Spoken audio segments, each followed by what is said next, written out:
Cause for concern heightened as new numbers are revealed about the coronavirus. Here in the U.S., there are now 14 confirmed cases. Our Michelle Choi live in the newsroom this morning with the very latest. Michelle, what can you tell us?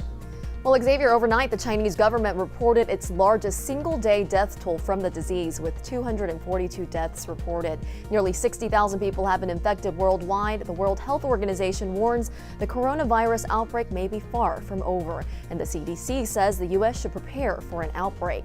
There are now 14 confirmed cases in the U.S., the latest a patient in San Diego who was recently evacuated from Wuhan, China, the epicenter of the outbreak. In San Antonio, nearly 100 travelers remain quarantined at Lackland Air Force Base as a precaution. CDC officials there are expected to hold a press conference later this morning, but they're not saying what it will cover. And some key research on the virus is taking place right here in Galveston. Scientists at the Galveston National Lab at UTMB finally received a live sample of the coronavirus from the CDC to work on a vaccine. Meanwhile, guys, in Japan, hundreds remain quarantined on the cruise ship Diamond Princess. More than 200 people on board have tested positive for the virus. For the latest updates on the coronavirus, be sure to go to khou.com/coronavirus. Xavier. All right, Michelle Choi in the newsroom. Thank